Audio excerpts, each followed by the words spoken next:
who are working so tirelessly to create change and end human trafficking and sexual exploitation.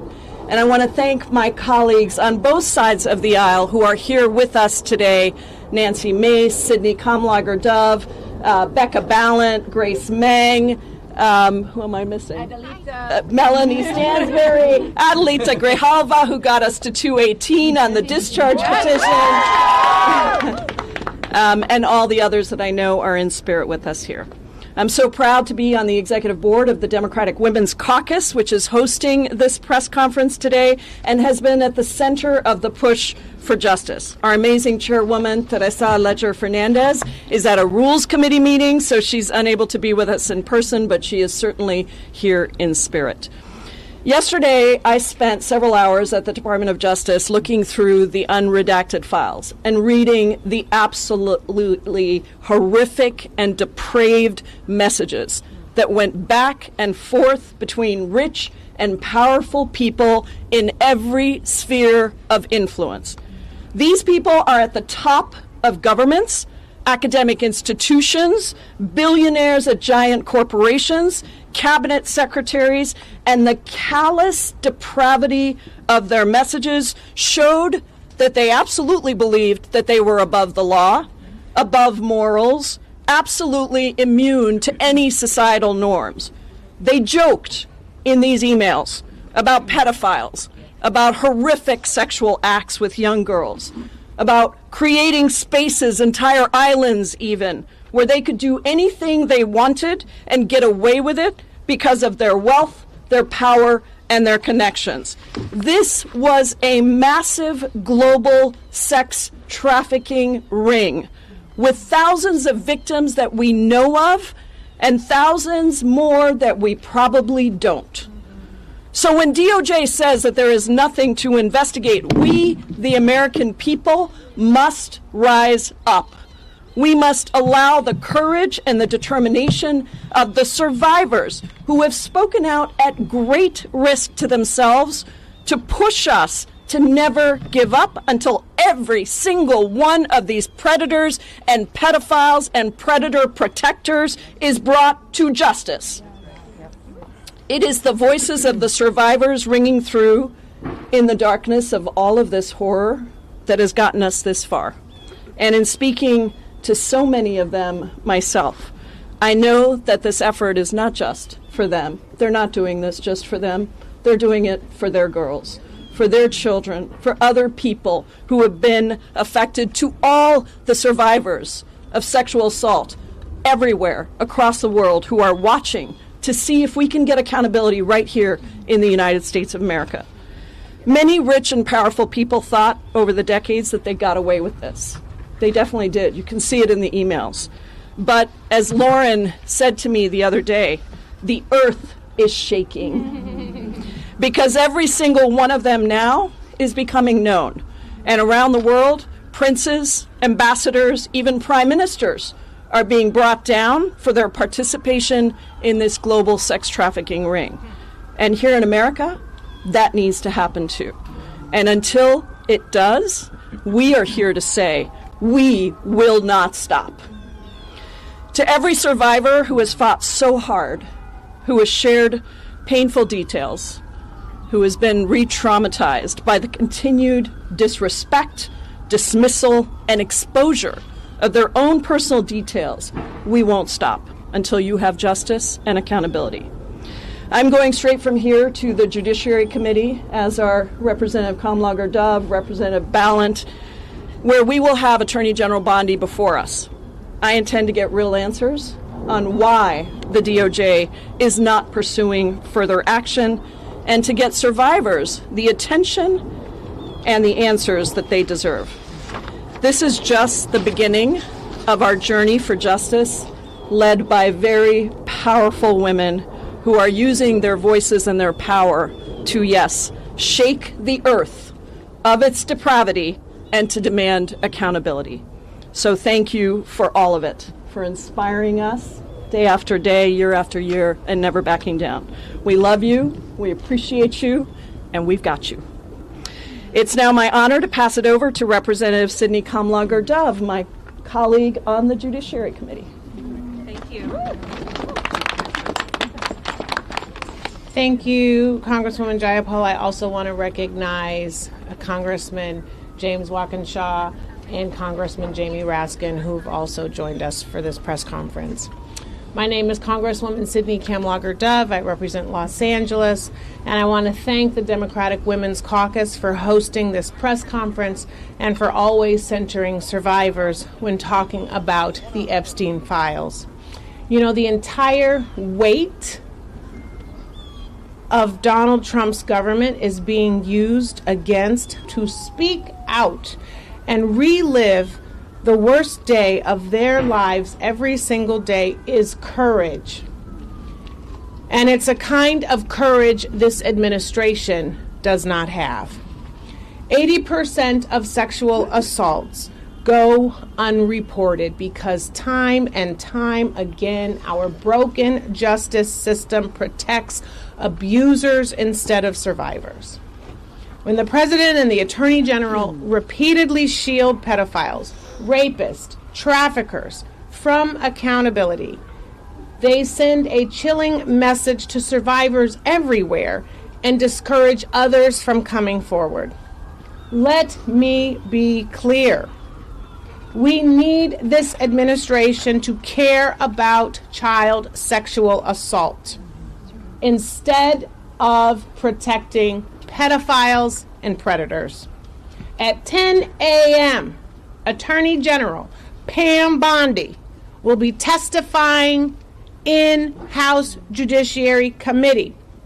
And we are all going to get in her face and grill her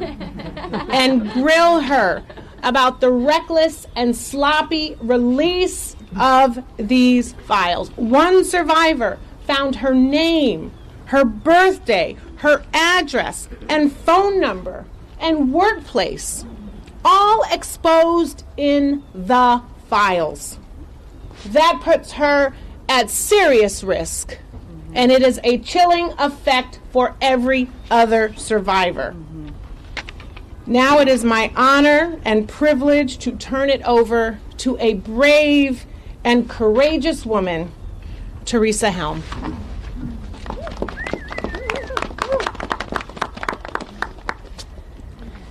Hi, good morning. Here we are again, and for what it's worth, we're not going anywhere. And Amen.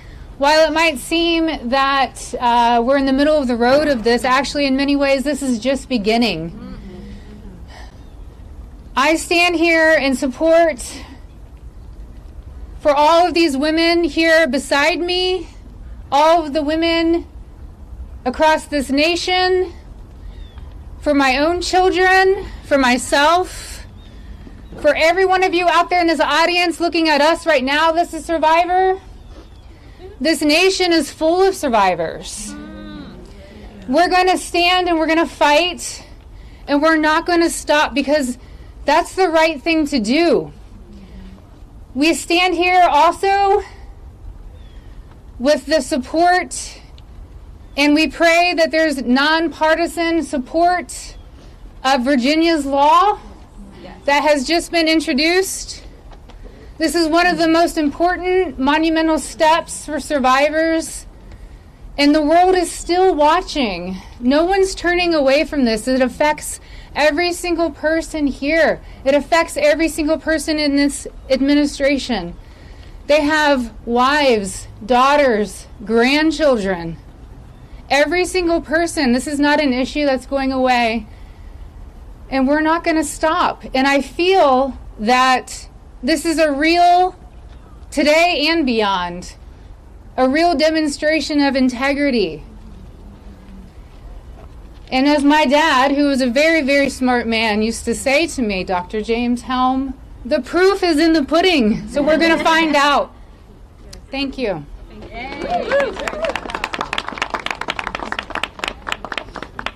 First, I want to recognize Representative Nancy Mace standing with us today because, as we have always said, this is a nonpartisan issue.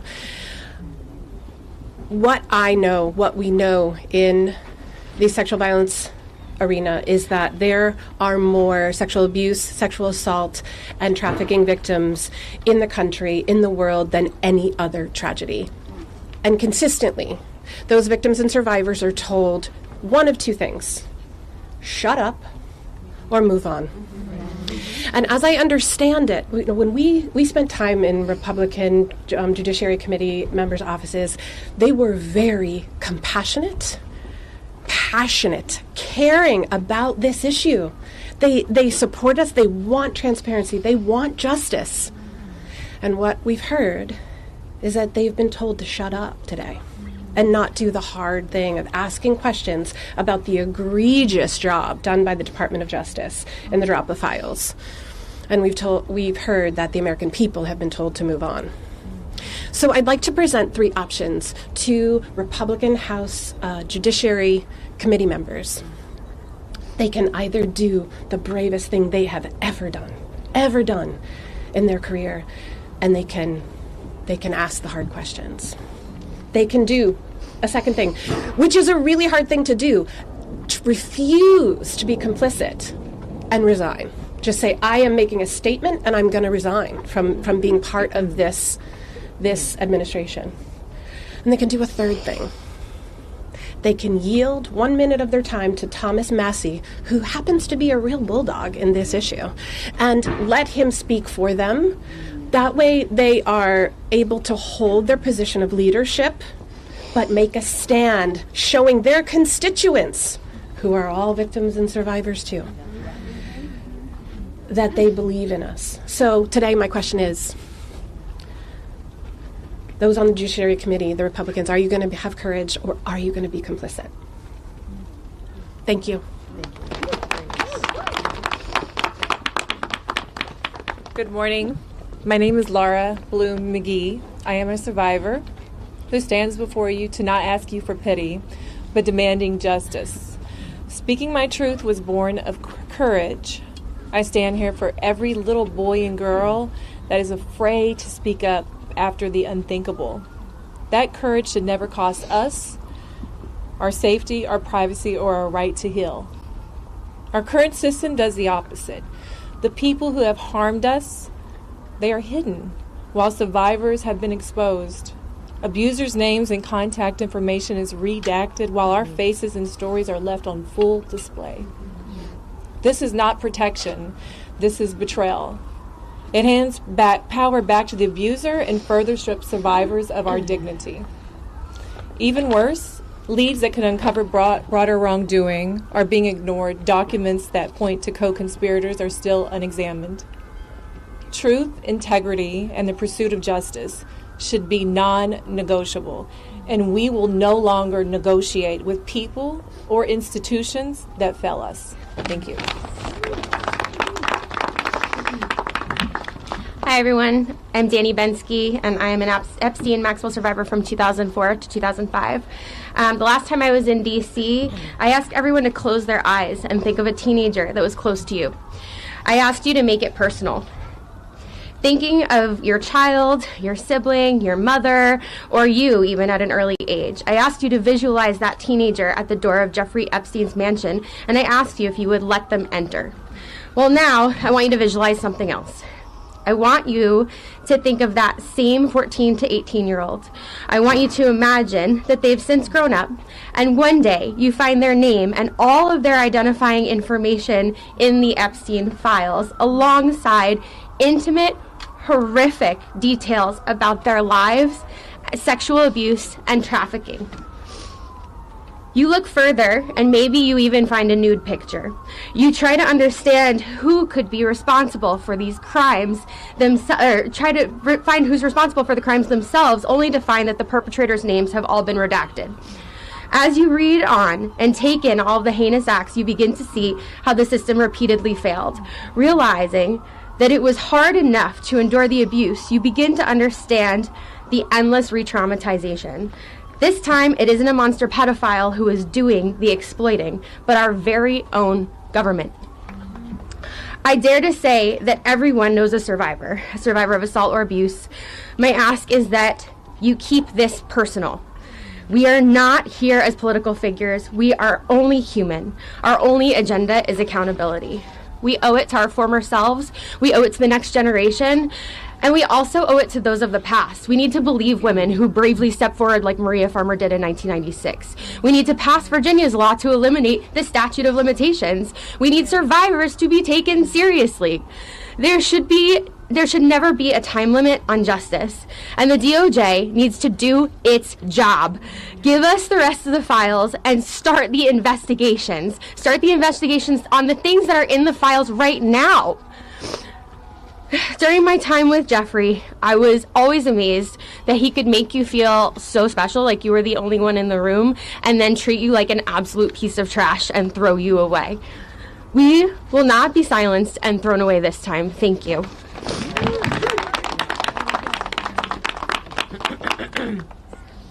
Hello, my name is Liz Stein. I met Ghislaine Maxwell and Jeffrey Epstein in 1994 when I was a senior in college.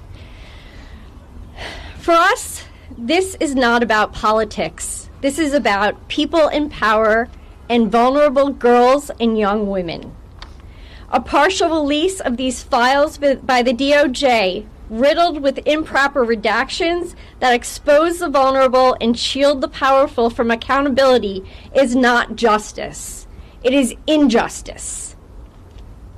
As victims of this crime and citizens of this country, we will not stand for it, and neither should you. This is no longer about us.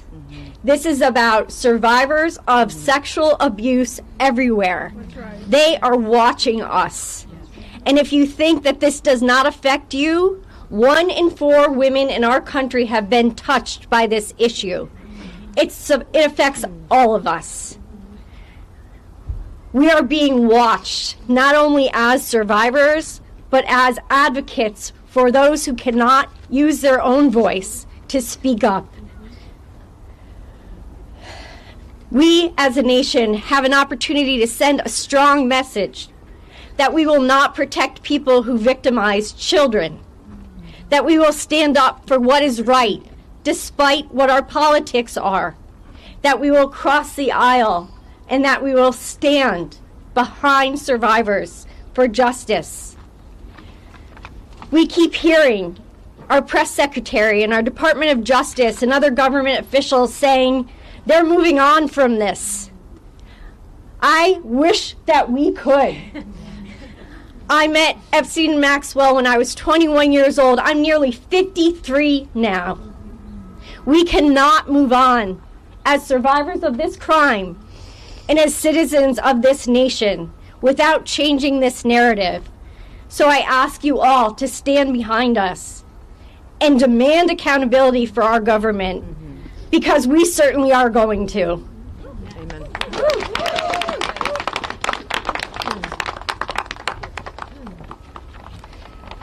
Hello, everyone, and good morning.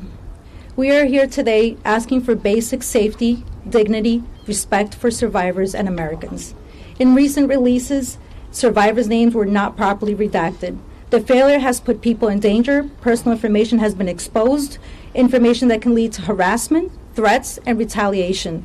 Some of those impacted are Jane Does who have never broken their silence, who have never chose to be public, and who deserve protection, not exposure. We are still asking a question the public deserves answered. How is the Department of Justice able to carefully redact the names of powerful men, yet fail to protect survivors? We stand here today, united and strong, and we are asking for something simple. Treat us like human beings. We have families, we have lives, we did not cause these crimes, and we should not be the ones paying for the price again. And if more documents are released, we are demanding that the DOJ take the time to do this the right way, fully and respectfully redact survivors' identities and any identity details connected to them. We also need to address the allegations contained in these materials.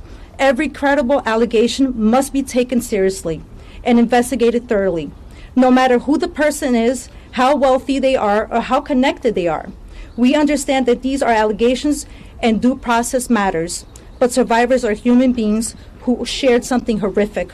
They deserve to be heard, and they deserve a real investigation, not dismissal, delay, or silence. So everyone watching, stand with survivors, demand accountability, demand transparency, demand investigations that do not protect the powerful while exposing the vulnerable. And those who were involved, those who know what happened, those who enabled it, those who stayed silent, do the right thing. Answer the questions, cooperate, because the survivors are done carrying the burden alone. Moving forward, we, and when I say we, I mean the whole world, expect true transparency and justice for those who have not yet received it. I want to emphasize that after Congress reviewed the unredacted files yesterday and discovered that more powerful individuals were involved, I'm left wondering, why haven't we started an investigation this yet? Other countries have taken action, so why is the United States lagging behind, especially in a nation that prides itself on justice? This is what we believe in, this is what we demand. So the real question here is, when will the Department of Justice start investigation, not only the allegations, but to the powerful men that are running free? Thank you, everyone. Good morning, everybody. We are here today as survivors and as the families of survivors of Jeffrey Epstein and Ghislaine Maxwell. We are here as the family of Virginia Roberts Giuffre. My name is Sky Roberts, and I am the brother of Virginia Roberts Giuffre. Pam, I have a clear and simple message for you. The way this administration, and you specifically, have handled survivors has been nothing short of a failure. I have a message from Annie Farmer. She's not here today, but I love her to death. Believe that. And she said, Pam, do your job. Do your job, Pam. And I feel that. There are serious questions that demand answers. Why are the perpetrators' names being redacted while survivors' names are left unredacted? We are done with excuses. We are done with delays. No more lies. No more deflection. We want answers, and we want accountability. Virginia was not a headline. She was a daughter, a sister, a mother, and a human being. She carried what was done to her for years and still chose to fight, not just for herself, but for others who were afraid or silenced. And we need to say this plainly. The handling of the Jeffrey Epstein case has been mismanaged again and again across administrations, across agencies, and across years. That failure is not abstract. It has caused real, lasting damage to survivors, and that is not up for debate. We are here to see whether our representatives will stand with survivors, not with excuses, not with delay, not with political convenience. We are here to see whether you will ask the hard questions that have been avoided for far too long. And with that, I'm going to turn it over to Amanda. To Ms. Bondi, we are deeply disappointed by the way you and your leadership in this department have treated survivors. And today, while you're being questioned, we ask you to look in the eyes of every single one of us and remember Virginia Roberts Giuffre, who paid the ultimate sacrifice for the trauma that she had endured. That what happened to us didn't happen. Who asked us to doubt what our ears can hear and what our eyes can plainly see. That is how abuse is protected, and that is how it thrives. We are here because survivors have had their lives defined by what powerful people did to them behind closed doors, while institutions have continuously looked away. Today, Congress has a chance to prove that this country is still not looking away. We are not here for theater, and we are not here for talking points. We are here for truth, we are here for justice, we are here for accountability, for Virginia and every survivor. Amen.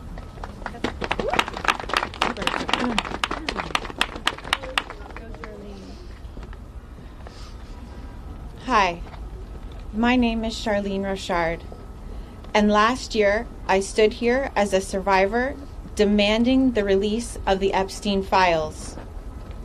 Today, I stand here again as a citizen demanding accountability now that Congress is questioning Pam Bondi of the Department of Justice about the handling of the Epstein Files Transparency Act.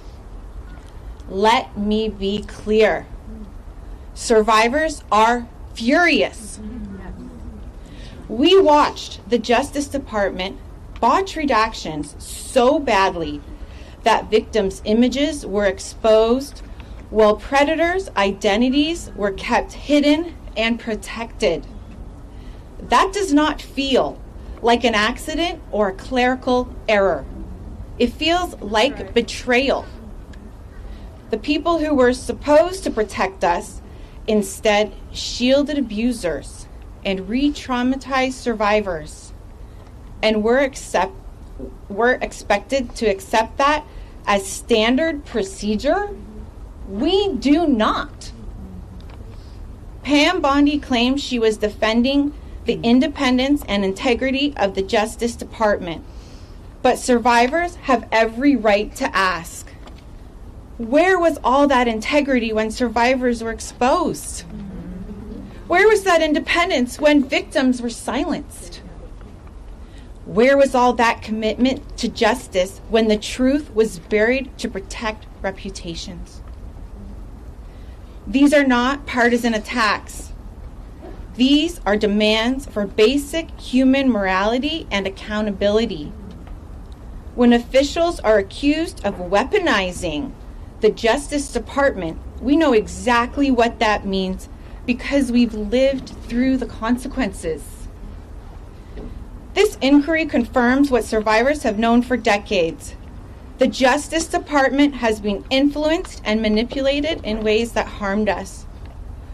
We are told to wait for transparency, to trust a system that already failed us, to accept redactions that protect the powerful and expose the powerless. But our trauma wasn't delayed. Our pain was not postponed. And our trust has been shattered.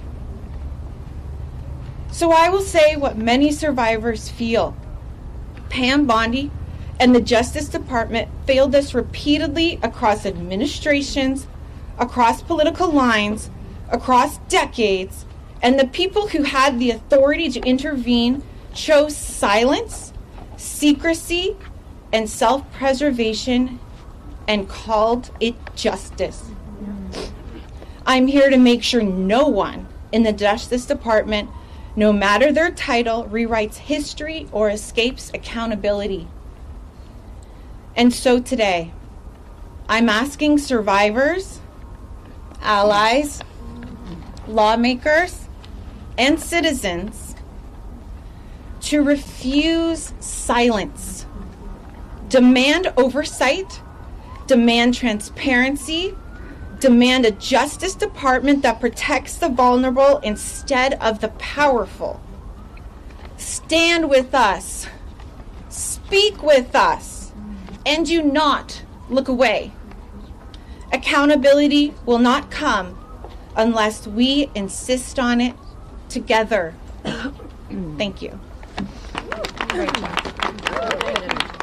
Thank you so much. Please welcome Representative Nancy Mace. Hold on one second. I just want to let members of the media know that because the judiciary hearing is starting soon, some of the survivors are going to go take their seat right now. But we are going to continue this press conference because we have a few more important statements to make. And Representative Press. We're going Nancy Mace. All right, thank you. Good morning. For thousands of years, women have been considered second-class citizens. Back to the book of Genesis, chapter 24, when Dinah was raped by a prince, they tried to negotiate a deal to sweep it under the rug until her brothers took up swords. And today, the Epstein survivors who are here, advocating on their behalf, want America and the world to know they are no longer second-class citizens. And women in this country should never be treated like second-class citizens. And their stories are truth. Their stories are real. They're vulnerable. It is traumatic, and it is lifelong trauma for each and every one of them. I have lost all faith in the justice system today, but I have not lost faith in the stories of the survivors of Jeffrey Epstein and Ghislaine Maxwell. And I want the survivors to know that the world is watching, and we must show them what we're made of. We're made of the courage of the Epstein survivors. We're made of the bravery of the Epstein survivors. We're made of the truth of the Epstein survivors.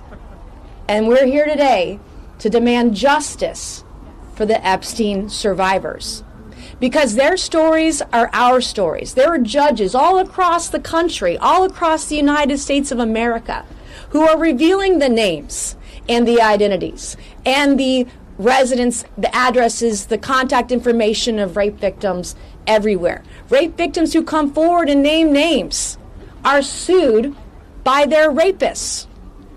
This is happening not just to them, but to women everywhere. In my case, I went to the law enforcement over 2 years ago.